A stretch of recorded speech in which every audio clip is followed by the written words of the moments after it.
Good afternoon and welcome to today's first meeting of the Culture, Arts and Heritage Committee. Welcome also to those accessing the meeting via the live stream and YouTube. During this live broadcast, members and officers are asked to please ensure that mobile phones are placed in silent. Only audios from the microphones will be captured on the live stream. Therefore, please ensure they are switched on when speaking and switched off when you have finished. Minutes will be produced in the usual way and recordings of the minutes will be available to view on YouTube until such time as the minutes are produced. The first item on today's agenda is the appointment of Chair of the Municipal Year 2023-2024. Do I have a proposer, please? Councillor Hoy? Can I propose Councillor Seneca? Thank you. Do I have a seconder, please? Councillor Court, thank you. Are there any other nominees? No? Thank you. It's therefore proposed that Councillor Elizabeth Senate-Clough is appointed the Chair of the Culture, Arts and Heritage Committee for the municipal year 2023-2024. Is that agreed? Yes, by everybody, thank you. I will now hand over the conduct of the committee to the Chair.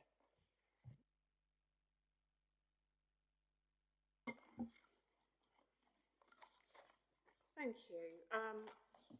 It's great to be chairing this committee. Thank you all very much. I would like to now appoint the Vice Chairman. I would like to propose Councillor Hoy, and that's seconded by Councillor Tierney.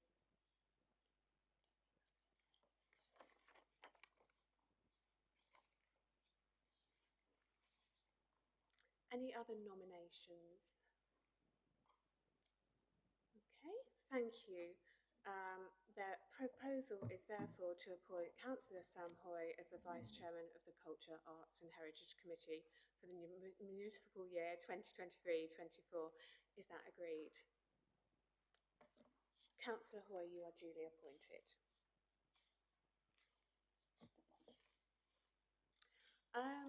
Apologies have been received from Councillor Nawaz. Yes. Yeah. Are there any other apologies? I think there are. No, that's the only one. The only apology we've got is Councillor Nawaz. Yeah. Agenda item 4, to report additional items for consideration which the Chairman deems urgent by virtue of special circumstances, to be now specified.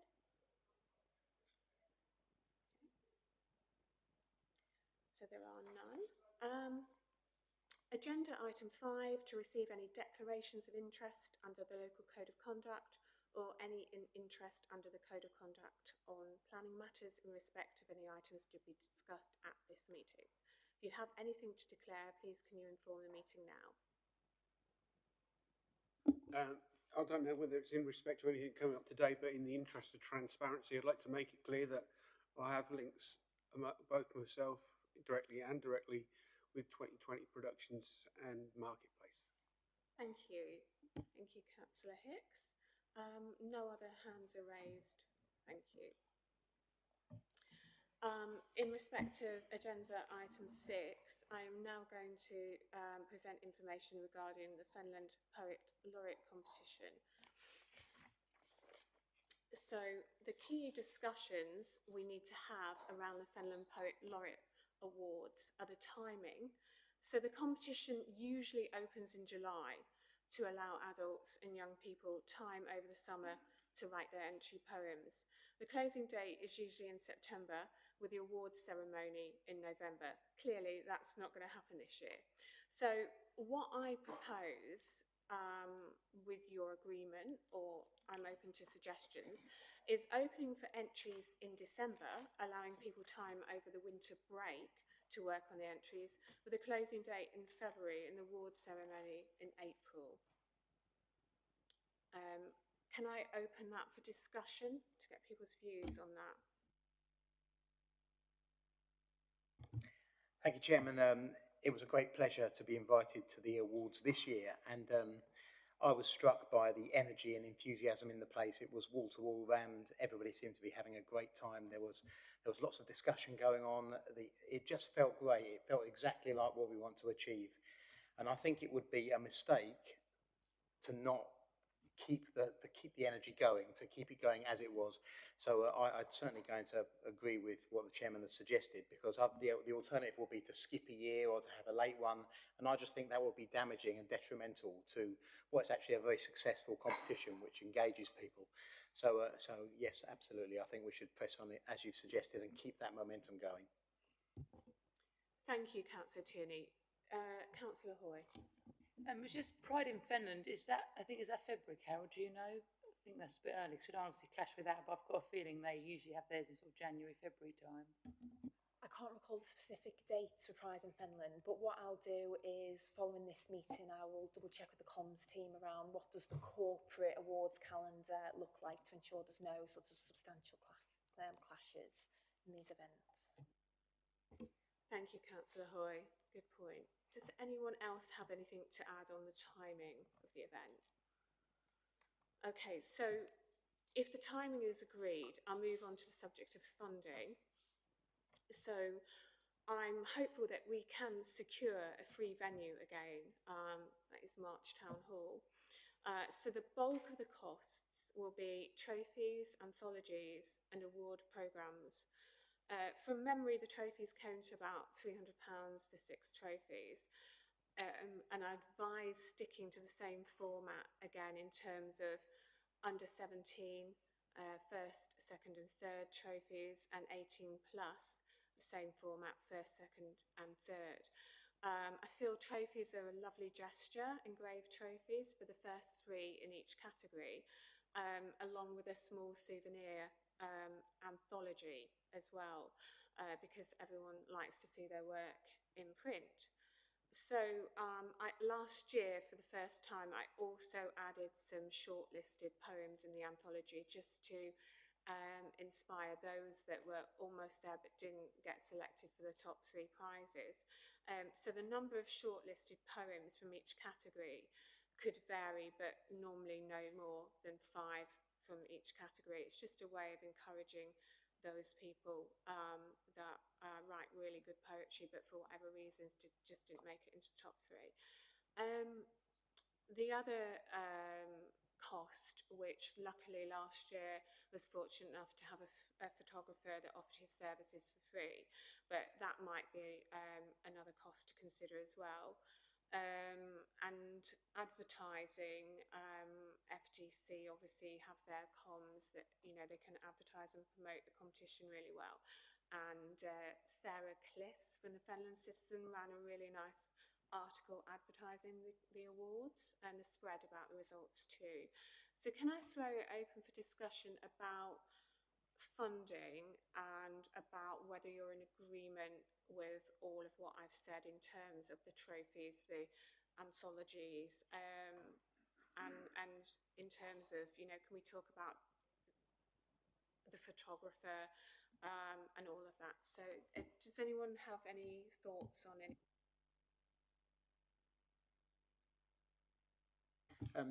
I presume that since it's now coming under the auspices of Fenland District Council, that we have a budget that we can use, and that seems like fairly small peanuts compared to some other things. So I wonder, is this something we can already afford to do? I don't think the committee has a specific budget, but like you say, we're talking about small sums. So I think in terms of the small sums you're talking about, that we'd be able to find that from somewhere, Councillor Tierney. And as we have a couple of cabinet members round the table, I'm sure the leader could be lobbied as finance portfolio holder. Thank you both. Councillor Hoy. Yeah, I guess my question was on the funding. Do you know roughly how much we're talking about? And then I suppose the second part to that question is, I guess for Carol as well, how do we take that kind of through the process? So if we say today, you know, we need X amount, how do we then, what kind of process do we need to follow to get that? Does it have to go to Cabinet or? A rough amount I can provide. It won't be exact, but as I said, I think last year the trophies came to 300. I would say the anthologies would probably come to the same amount or less. A photographer, I'm not familiar with what photography services are or whether that could be provided by Fenland District Council. I'll let you come in, Carol. We do have in-house teams that could potentially help with this. So in terms of the anthology, we do have an internal design team who we could ask if this could be put into their work programme, if members were in agreement using our in-house team, and we could liaise perhaps with you, Councillor Senate-Clough, around the design of that and give you some options, and we could share that with the whole committee if you wish. In terms of photography, obviously we do have our own camera. We're not professional photographers, so I think, it's important to state that, but we could have a member of staff come along to take photographs. But again, that could be a decision of the committee whether you want to try and engage some professional services or not. For our own in-house events, we would just use our in-house team, but again, I think that's something that members can discuss and decide which way you want to go, but we can certainly provide our in-house staff if that's the preferred method. I'm happy to go with that. Do other members feel? Councillor Count.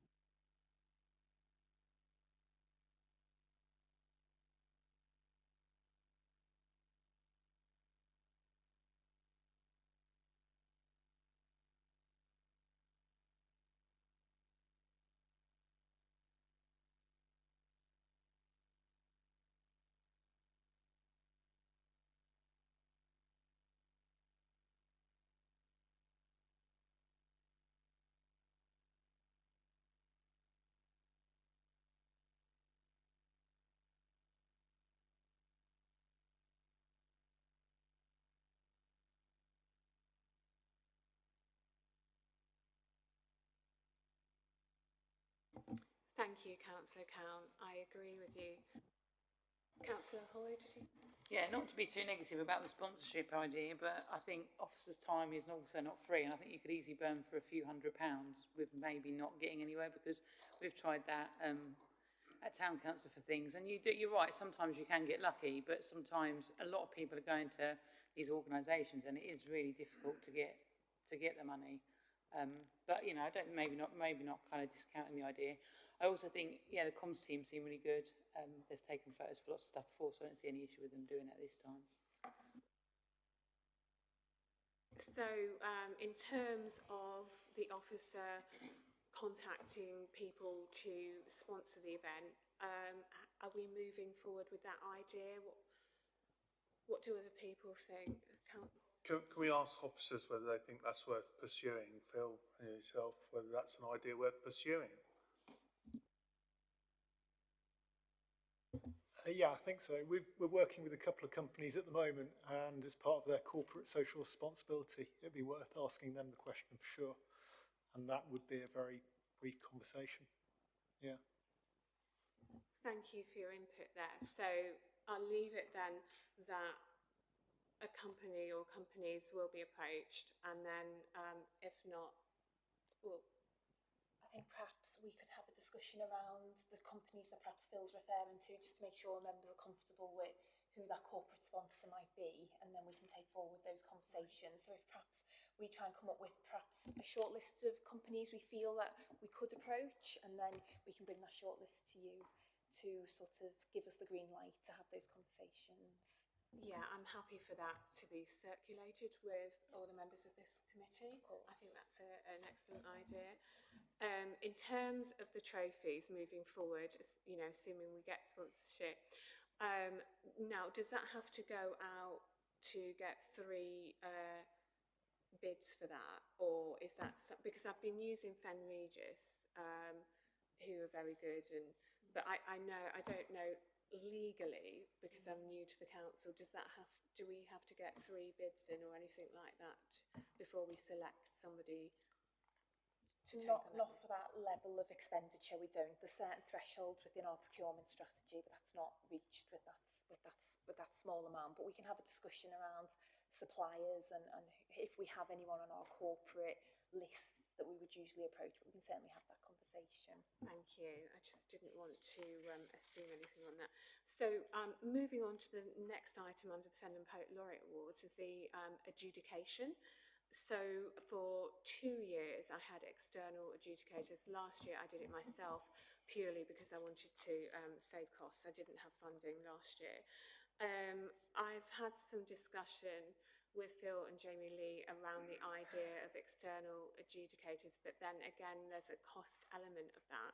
So one of the ideas that I had that I actually put to them was us as a committee judging the entries. So I wanted to just consult with you on that, how you felt. I mean, I know you're not poets, but you're readers. And so what are your views on us as a committee? I mean, obviously there's a time element involved in reading the entries as well. So what are your views on that? Tierney? I think you would devalue the award if we did that. And I don't mean any disrespect to anyone here. I, as you say, am a reader, but I'm not a poet. And you are a published poet, so I actually think when you judged it, that was perfectly acceptable. But if a committee did it, I don't think that's as strong. So I would be much happier with you doing it again, if in the absence of being able to get in someone external, or finding other published poets, or perhaps people who won in the past, or something like that. But I just, of my view, I don't think it's the strongest thing you could do to give value to the award. Thank you, Councillor. Just an idea. Is it possible or feasible to get previous winners to help judge the competitors for the new year? I'm just thinking it might be nice to bring them back and be part of a judging panel, you know, as part of the next year's process. Councillor Hicks, I think that's something definitely worth considering. With agreement on the committee, I could contact the previous winners and see if they're interested. Thank you for that suggestion. So Hoy. Yeah, I don't think we should have an external person, purely because my experience of doing awards and of also seeing Pride in Fenland, of how they can actually be very badly misused. So you can get people applying that almost sort of applying to cause trouble, and then you have almost like an embarrassing situation where you're handing out an award to someone, or even a certificate that they've been nominated to someone that's clearly doing, you know, what I mean.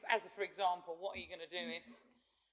Oh, I don't know. I can't think of a scenario, but because I can't think of a scenario without giving a scenario that would then be really obvious. But for instance, I don't know. Say we'd not collected Joe Bloggs' bin right, and he had some real issue with us. What's to stop him putting in a poem about how Fenland are so terrible and we're the evil bin people, and then coming to the awards ceremony with like Fenland District Council, you all hate bins, and you get yourself into this. And I know this sounds, you might think this sounds ludicrous, but I have seen this sort of thing happen with awards ceremonies, and often external people don't know the people involved, right? So they are just looking like, oh, this is a lovely thing by, you know, Joe Bloggs, without knowing Joe Bloggs has done X, Y, Z. He's, you know, on the blocked callers list because he's abusing officers all the time. They're just thinking Joe Bloggs has written a lovely poem, and they don't find out until Joe Bloggs turns up at the awards ceremony. So that's my only concern with the external one. And I know that might sound great, but I'm just trying to foresee a potential problem down the line. So that lands us with your suggestion, because essentially we're in that same situation, aren't we? Because they are external. So how do we move beyond that? Councillor Foyce-Beard.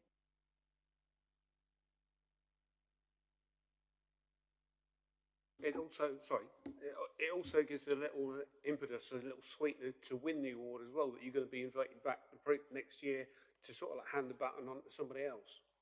Yeah, I agree. But what Councillor Hoy has just said applies to that situation as well, because in effect they are external adjudicators.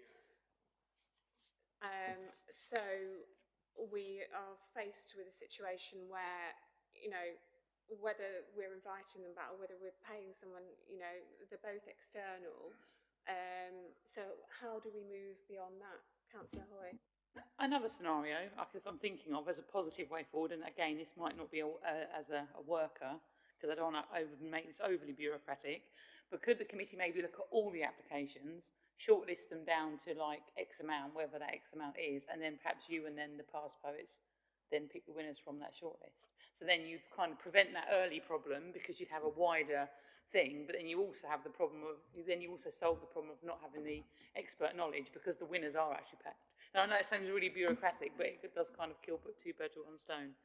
There are, in poetry competitions, I mean, it's quite common to have filter judges, and we as a committee can do that in the initial stages and then send on to the external adjudicator.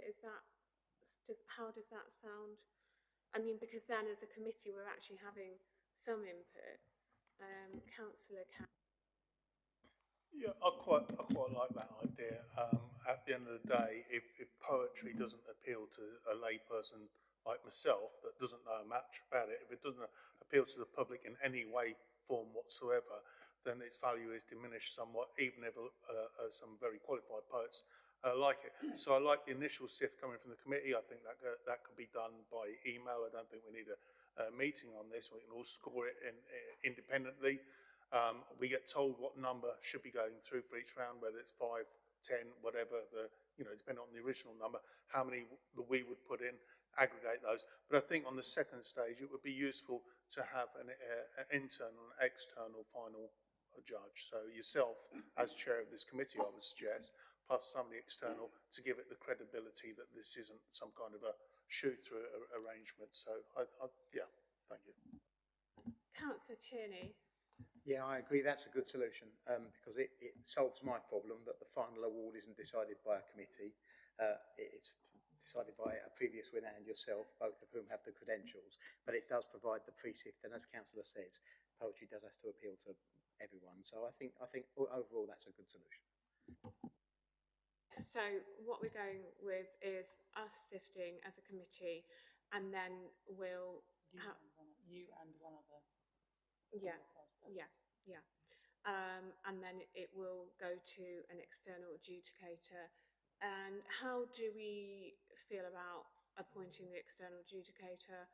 Do you want me to go ahead with that?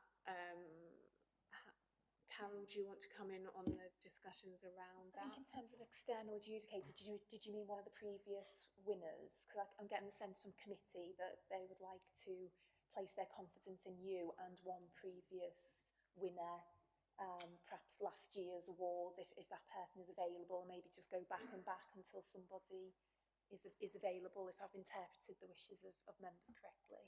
Councillor Count. At the risk of expanding this, but simply as a sweetener for the first year, it'd be the previous year yourself and the sponsor, who no doubt would be a layperson. How does that sound? That's something that can be offered then to the sponsor to sweeten it. Obviously, if we don't get a sponsor, that wouldn't happen, but just a thinking. I'm open to, I'm happy with that suggestion, but I'm getting lots of heads around the table. Councillor Tierney. No, I don't think so. Kind of sounds like you bought your way into deciding who the winner is. I can see that could be criticised. I think yourself and one other who you choose, which would ideally be the previous winner, but perhaps they won't be available. So if not, you'll choose someone else. So you offer it to the previous winner. If they can't do it, you pick someone else appropriate.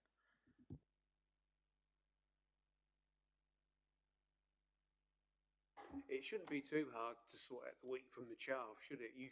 Once you read the poem, you can see whether they're going to be offensive or not. It's quite an easy process, isn't it? It's not a difficult process to do. Councillor Hicks, thank you for that. Can I just be clear then? So the process by which it will follow then, we will all sift as a committee, and then it will be me and someone who's available from one of the previous winners, and there will be no financial incentive for that person, the external person that's a previous winner. Okay, thank you. finally, a couple points, small points on this. Entries, email and mailing in. Some people don't email. Is that something that can be handled here? Yes, we can facilitate that via our post room, so we can ensure that those details are advertised as a part of the competition. Thank you. And finally, every year since I took over the awards, Steve Barclay's hosted. How do we feel about, I mean, I don't even know if he'll be available to do it again, or even if he, I'm sure he wants to, but his availability is getting less and less. So who do we ask Steve, or because he is our MP, or do we, what are your thoughts around hosting? Yeah, invite Steve Barclay if that's what he's done. He's our MP, so it's perfectly appropriate. Thank you, Councillor Tierney. So that concludes all the discussion of Councillor Hoy. Just a couple of points. Given that we are having all the Fenland representatives represented, it might be nice to invite the mayors from each of the towns to this ceremony. Obviously not to present or anything, but just to kind of be there, and also obviously the chairman. And my other question was, who is the named officer that's going to kind of help you drive this forward, I guess, because obviously I'm just keen that this isn't kind of lost, I suppose. So we need someone who can be liaised. So I guess that's a question for Carol to give someone a job to. Yeah, so Jamie Lee is already aware of this, but Jamie Lee has kindly offered to be sort of the officer contact, but with support from myself and Phil. And obviously we've got the rest of the organisation to draw upon in terms of comms team, print and post, design team. So there'll be a lot more people than just us in this room that will be forging this forward, but it will be a priority, if I can just assure the committee of that. Thank you, Carol. Thank you, Jamie Lee. So that concludes my item on the agenda. So item number 7, I'm going to hand over to Jamie Lee to talk about the Fenland Cultural Strategy Forum. Thank you. I'm aware that everyone here was here earlier on, so some of this might be repetition for you, so I'll try and go through this quickly, and again, if there's any questions, let me know at the end. It's been prepared for knowing that it was an all-member invite this afternoon, so there might not have been everyone here.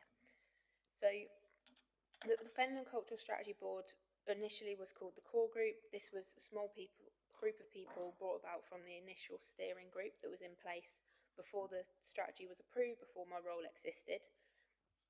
That was because I, at that time, realised needed support and the external network to enable anything to happen. So there was a call out for help, they expressed an interest, they volunteered, and they were selected to be part of that core group. That was in January 2022. We've been working going forward since then, and it's been a place to make sure that all ideas are kind of aware of anything else that's happening across the district and the sector, and also is informed by different perspectives as well. In June of this year, following a period of myself and many partners working with an independent creative consultant that was funded by the Arts Council, the Cultural Strategy Board was then re-established formally, renamed, because part of the remit of his work was to review what that group is, what its purpose is, also its membership, its terms of reference, the way in which it works. At the moment, the board has membership of Fenland District Council officers and also representation from a whole other wide range of partners. Some of those are existing and have been across the whole journey of the cultural strategy. Some of those are completely new to it too. It's an independent group and it meets with a purpose. The people involved come from different experiences. They have different skills, specialisms. They include fundraising, project delivery, working with and representing children and young people, being a working artist, having arts as a benefit of health focus, and running cultural venues, volunteering and community spaces. At the moment, it meets every other month. Because of the time in which I started, so much happened either on a screen or behind a mask, and that was really difficult. So we then made a point of doing as much as possible around a table like this, which was really, really productive. We are now alternating between virtual and in-person. That's essentially just to try and accommodate everyone's schedules and also travel, because the project and the board has never had a budget, so we're trying to be mindful of people's mileage and things like that. Last week, actually, we had our last meeting. Elizabeth, you joined. Hopefully that gave you a bit of a flavour of what that group is for ahead of today. Do you want me to come in on that? Yes, if you'd like So, to. yeah, I did join under your kind invitation. It was really useful to sit on there. A couple of people raised some points around elected members not showing much interest in the Cultural Strategy Board. And at that point, well, in fact, until today, I wasn't aware that any elected members were on the Cultural Strategy Board until Councillor Chris Seaton told me that he's on there. Just now you said councillors, though. Can I just confirm, is he the only councillor sitting on the Cultural Strategy Board? So he is not currently does not have a seat officially on the Cultural Strategy Board. Right. There is a steering group associated with the Cultural Strategy that's been in place that he has attended in the past. I see. Right. So no elected members are on the Cultural Strategy Board? Currently, no. Do you think it would be advisable to have a couple of elected members on there, given that the feedback was that elected members showed no interest, so that dialogue between this committee, I mean, I was thinking a couple of members from this committee, so that we all know what's going on. What were your views on that? Yeah, so it is an independent board, so I don't run it, I'm just part of it, so it would have to be a discussion with all of those people at a later date. But I am keen, as we've had the discussion before and the board has had individually as well, we've never had this committee at FDC before, so the relationship has been via me or that people might have had individually with members. So now that there is a much clearer pathway between it, it seems like a better opportunity to be able to do something with that. It's just not happened yet. Thank you. Councillor Hoy. Yeah, I mean, I obviously got some feedback, not from Elizabeth, actually from another person that was at that meeting. And I've got to be honest, I was quite shocked. Now, I understand things can be taken out of context, so obviously it might not have been said, but I have been told that one of the creatives said that elected members should not be involved in arts and culture and strategy. Now, obviously, I know that wasn't anyone from this organisation or Fenland. I know that, and I know who. Obviously, I won't name the person, but that comment is everything that's wrong, in my opinion, with how things aren't going to progress. Because I understand we haven't had anything in the past, and I think that yourself and Phil and the whole team have made a massive amount of progress in the last 18 months. You know, look at where we are now, and I know people might not think it's something. What have we got? Actually, where we were 18 months ago, massively different. So, I think there's a lot of good work been done, but I think if people aren't there helping drive and lead and be involved in it, how are things ever going to change? Because people just feel so disconnected from it, and there has been scenarios where things perhaps have come forward that haven't had member buy-in, and they could have perhaps been avoided had members been brought into an earlier part of the process. And so I think it's vital that they are involved, really, because I don't think we're either going to have lots of problems keep occurring down the line, or we're going to have a situation where we don't know what's going on and we aren't sort of brought into this. If we are taking this seriously, we need to be taking it seriously. Thank you, Councillor Hoy. Councillor Tierney. Yes, thank you, Chairman. I agree with what Councillor Hoy just said, and I'd like to go just a little bit further. Like I said earlier in the training, I believe that bureaucracy is the enemy of creativity, and that creates difficulties for committees and organisations who are trying to promote and encourage the arts, because by act of doing it, they're almost working against it. True art doesn't thrive under rules and controls. It thrives with freedom and expression and people pushing themselves and their ideas forwards. So it creates a real problem for committees to do the best work that they can to help people. And I think the way you do that is by encouragement and by promotion and by making tools available for people to explore their own creativity. And that, I think, is where it ends. I don't think it's the job of any committee to say what is or isn't art, or to say when somebody can or can't be involved, or to gatekeep people because their art doesn't quite fit the mould, if you like. And I just think it's a danger with bureaucracies that this ends up where you go. And sometimes it just ends up because it just becomes a giant talking shop with the same people saying the same things, and often they sound very grand and they sound very official, but they're not connecting to real people. Now, the value of councillors, and it's not perfect because councillors are all different as well, but the value of councillors is they are the representatives of people, elected by people. They're normal, just normal people. They're not necessarily artists or creative, but they're the people you're trying to reach, and they represent them. So I do think it's absolutely vital to have member representation on boards and committees like this. In fact, I would go as far as to say that we should not be involved with any group that doesn't have elected members on it. We are wasting our time. It's just a talking shop. If there's not a minimum of 2 or 3 elected members on a board, we shouldn't involve in it. We shouldn't waste the time. We shouldn't waste any money, because it's members' job to then go out. Anything that a board decides, if it wants to spend money on a great new project, members have got to go and sell that to the public. And the public are rightly sceptical. They'll often say, that's a waste of money. Maybe they're right. Maybe they're wrong. But if the councillors haven't been involved in it and don't understand how to express the value, people aren't going to get it. And before you know it, the money is lost and spent on something like highways and potholes and things that we do worry about. But arts and culture is important. It's important for more vague but intrinsic reasons. And if we don't give people a reason to live, just living is a waste of time. So I just think it's really important to have councillors on these boards, even if sometimes we don't say the right things or we're a bit ham-fisted in how we speak, because we're just normal people. But so is everyone else. Thank you. Thank you, Councillor Tierney. I believe Councillor Hoy would like to come back in. Yeah, I think my point is to say that I think maybe officers maybe might view this as like, oh, this is a bit of a hostile takeover, and it's not that. I think it's actually genuinely to help, because what we all want is we all want to keep working here, we all want to keep doing what we're doing, we want to keep making the arts great, right? And that's fine, that's what we all want.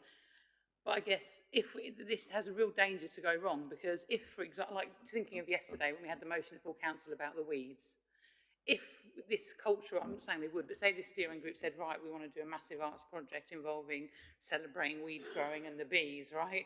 We'd have a situation where our own sort of strategy committee and our own kind of arts committees then promoting something completely against what the council said. So then obviously elected members are going to be like, oh my God, this is what's going on. This is not what we want. And then before you know it, everyone's like calling for this thing to be shut down for no reason. And all the kind of stuff that that's like nothing that none of us want. Who wants to ever be in that situation? Because it's not nice for any of us. So I guess my point is that's what I'm trying to avoid. Similar to my point on the poetry thing, I'm trying to kind of avoid problems down the road, I suppose. Thank you, Councillor Hoy. Councillor Count. Yeah, I just think that members can really enrich the value of a committee. We bring forward the voice of the people. We bring a lot of experience in many cases. The only person that's going to ever go onto a committee like that is going to be the person that says, I'm interested in culture and the arts. You're never going to force a council on this committee that they don't want. So therefore, you've got somebody that's both willing, able and experienced, but I shouldn't have used both there, I'll go ABC 3 times, willing, able and experienced in order to go on a committee, and I think we'd add value.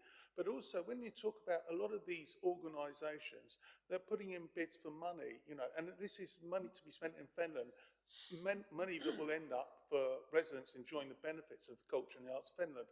How much better is it when the bids go in endorsed by Fenland District Council compared to not having their support? So it's really important that we're involved in that sort of process at a member level. It just seems to me it flows naturally. I didn't hear the remarks, and I wasn't there to hear the remarks that members shouldn't be involved, and perhaps it was taken out of context, because I think if anybody looks at what we offer in the cold light of day, it would be a very retrograde step. I know there's art out there that I don't like. I know that there's cultures out there that I don't like, but plenty of people do. And there's other things that I specifically like that there isn't enough of in Fenland, and I'd fight for that. And I think a lot of our members have that same depth of feeling. I mean, Councillor Hicks, you're interested in instruments, mine in sculpture, public art. I really like public art. we all bring something different to the table, and I think we could add value. So I'm all in favour. Thank you. Thank you, Councillor Count. Jamie Lee, would you like to come back in on that? Okay, just to start, thank you, Councillor Hoy, for just realising what has happened, because we've been doing a lot and it's been busy and it's been a long time, but it's only now that starting to realise that there has been so much going on. So it's really nice that you've recognised that. I think I pretty much agree with everything that has just been said. That's why I was so excited earlier that I've got this platform now to talk to you, because that's really what we've been missing. I work alone with a little bit of Phil internally, and very, very external with a lot of different stakeholders and partner organisations, and the gap so far has been members and that advocacy and that awareness and the things that you have the connections to that we don't otherwise. So that's why it's exciting that we've got the start of this now, but I realise that it is just the start. We need to now think about how that works best, both ends of it, and kind of put a process in place of going forward as well, which I think probably needs a little bit more time and thinking into at the minute. Yes, sorry, Phil, come in. Thanks very much. Yeah, I think it's worth pointing out previously, before it became the board, when it was the steering group, Councillor Seaton did attend as portfolio holder. And certainly some of the people on the group were very, very, very, very keen that Fenland led everything rather than the sector leading everything. And we pushed back, didn't we? Saying we felt that the chair of the group should certainly be someone from the sector, not someone from the council, but with the council supporting, because it seemed like they were very keen that the council would do an awful lot of the work. And Jamie Lee's one person, as she's mentioned. So we've got things in a really good position at the moment. I think I'm sure the board would be happy to invite certainly the portfolio holder and perhaps the chairman of the group here back onto the board, but because they've been very keen previously. Thank you. So that said then, so what we're suggesting then is that Jamie Lee talks to the board and proposes that a couple of elected members go on in addition to Councillor Seaton, because, I mean, we can't have a discussion around whether Councillor Seaton would like to go on the board in addition to the steering group without him being present here. That's a conversation we can have later. Councillor Tierney. I was just going to suggest that the cabinet member, portfolio holder rather, plus the chair and the vice chair would be, I think, an appropriate membership. Thank you, Councillor Tierney. I agree with that. Does anyone else have anything to add on that? So that... I was just going to mention, I think perhaps in the first instance, I think that's an excellent proposal. Perhaps we should link you with the chairman of the group in the first instance, and you can talk to them and reflect the conversation that members have had today, and then we can take forward that representation. I think we can communicate that through Jamie Lee, but I think some of the passion that's come across through this conversation and how much the council wants to help facilitate, support the programme that's set up, if you've got capacity, that is, you know, that might be quite powerful to talk about that collaboration that members are seeking to have with the board. I think would come across really well. And then the request for seats around the table can be sort of fully explained, and then no one can jump to any conclusions, you know, perhaps in the light of the comments that Councillor Hoy's referred to of the goodwill and good sentiment that sits behind the request. I'm happy to do that.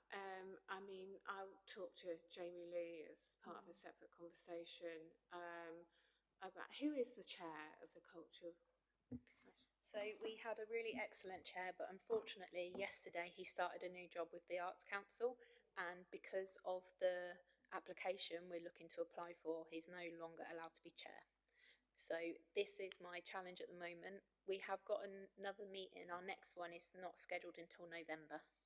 So in the kind of interest of clarity now, we can have a conversation separately about putting your proposal as a committee to the board and let that conversation happen. But at the same time, we are within the board trying to recruit a new chair at the moment as well. how does that work then when you don't have a chair currently?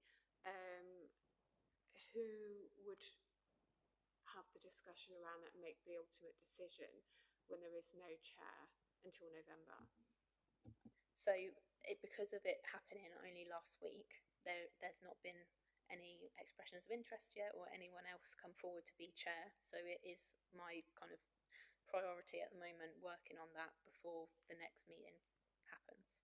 But in terms of what Carol has just described, the communication about the passion and enthusiasm coming from this committee about being part of the Culture Strategy Board,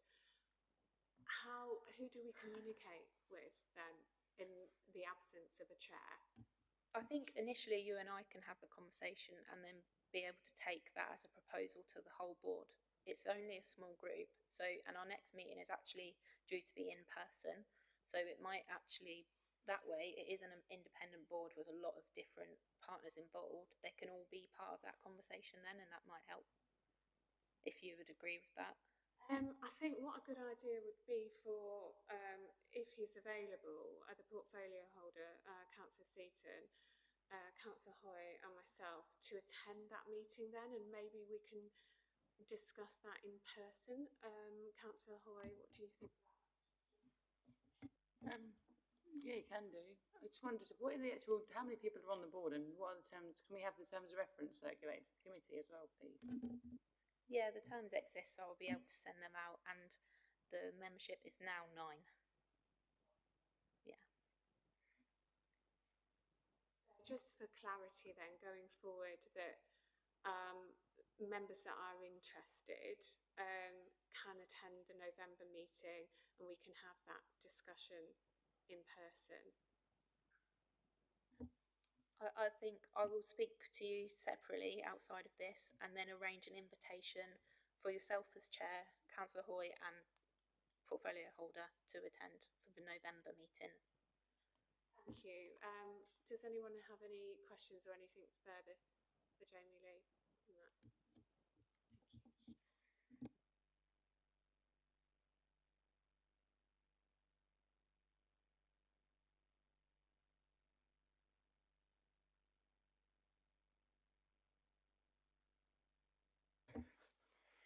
There isn't too much more, so I'm just realising where we started chatting there. So the last couple of things I think will now have been covered because of the whole rest of the conversation we've just had, but the board has that function to update, to learn from, to discuss and refine projects. As a result of it, there's already been some good examples of those collaborations happening. So as you've already heard about today, the Fenland Culture Fund, first phase of that is due to launch on this coming Monday, the 9th of October.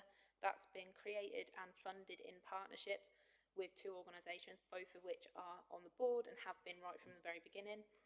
And it will kind of continue to operate and develop and evolve as it needs to and as the projects associated with it grow.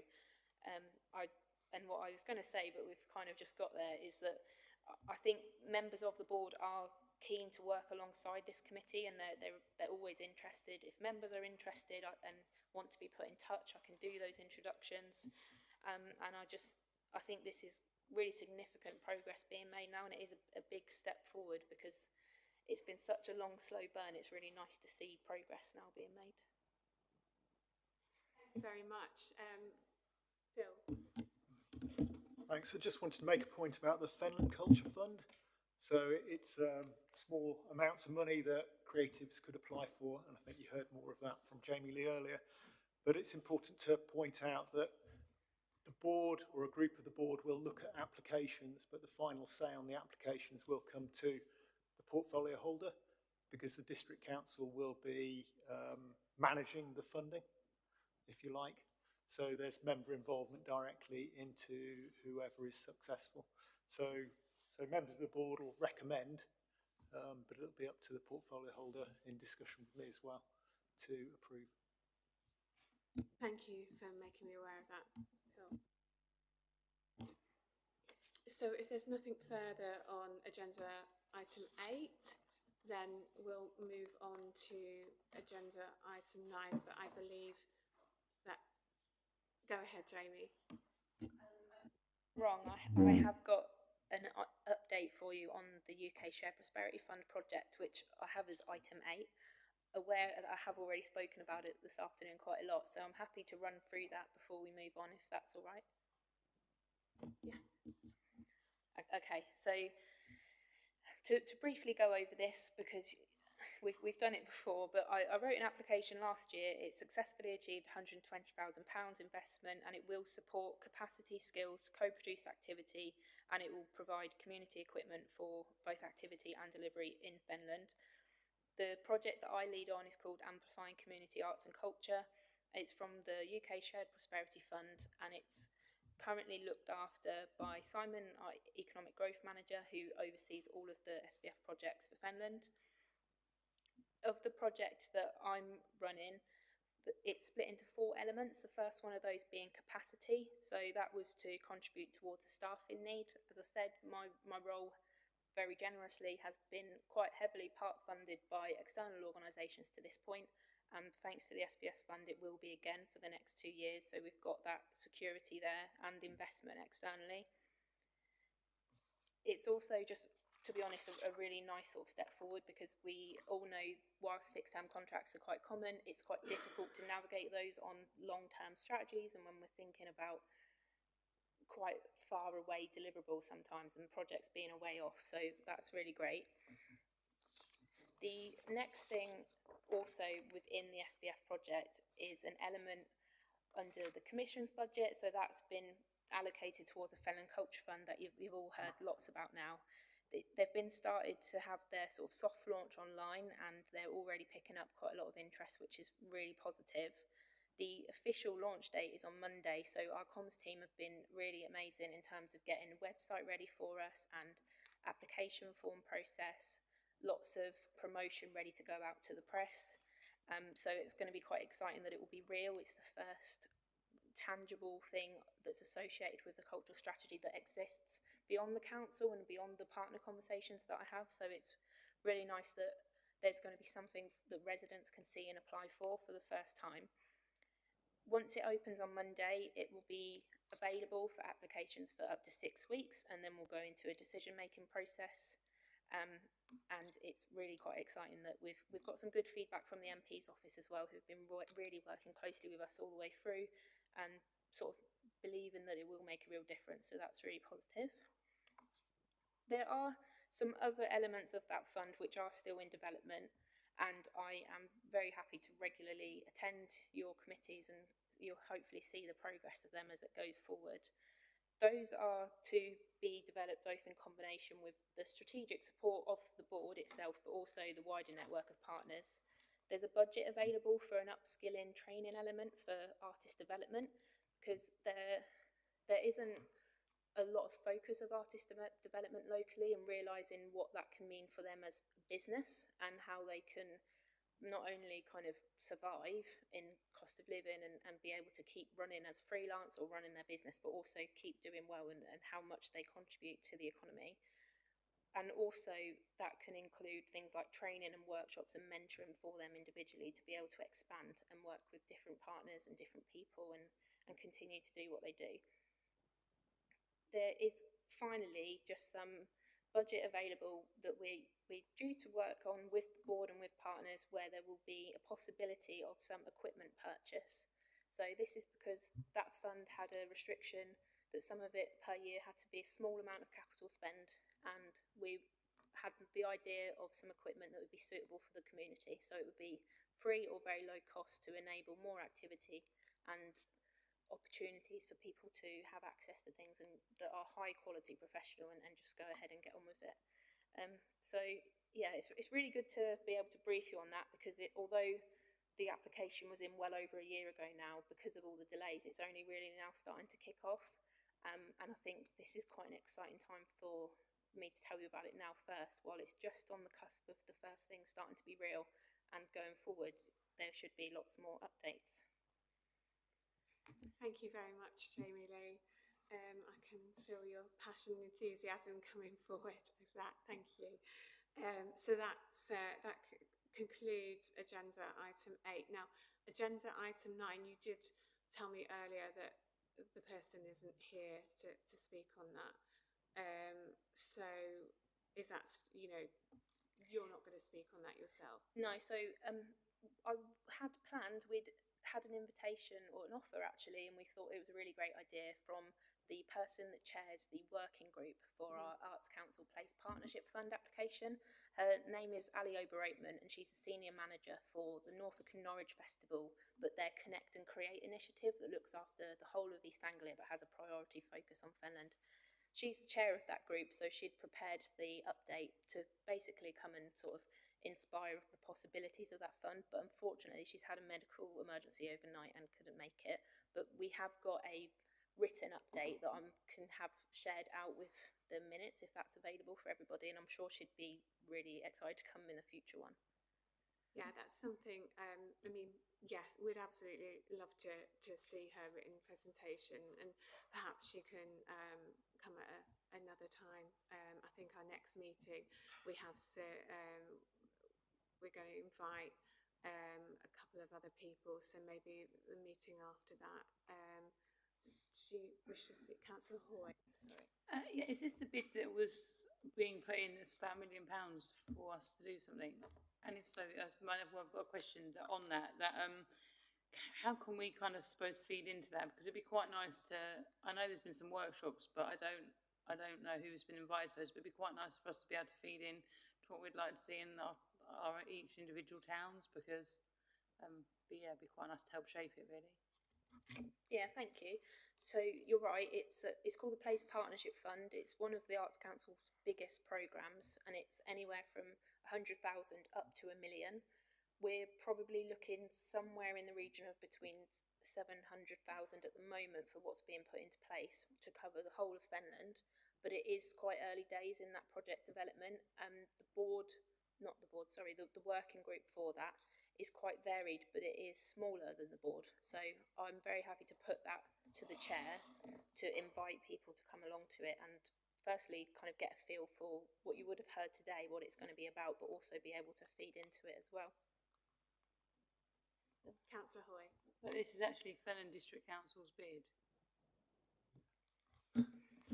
Yeah, that's what I was going to say. Fenland District Council would be the body putting the bid in. So any bid for that sort of money that was put forward would come to Cabinet for approval prior to any submission. So we'd certainly keep the committee and the portfolio holder involved as things move along, because there's no point in it coming to Cabinet without members knowing what the heck it's all about prior to that. Yeah, and that's why I'm saying if we can feed into it now, because it'd be much better to have something we shape. So when we come to Cabinet, it's sort of a yes, okay, nod through, then what on earth's going on a month before Cabinet, and then we're all running around panicking, and that would be not an ideal scenario. Absolutely. I think the takeaway from all of this is we've got this opportunity now to communicate really effectively across the whole sector. And I think we should really capitalise on that opportunity. And so we'll have some discussions outside of this meeting about how we progress that. Is there any other business?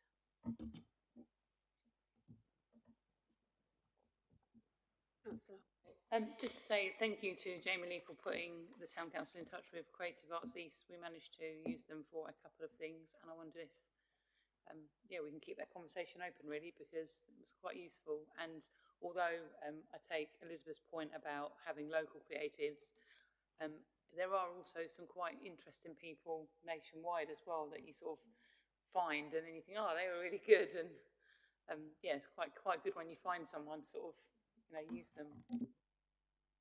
I definitely think there is scope to move forward on local artist development programmes, so in conjunction with the Arts Council. So that's something that we can maybe revisit on this committee at some point in the future. And I'd just like to echo what Councillor Hoy said about thank you very much for your time, your effort, all the officers here and the members. I really appreciate your time.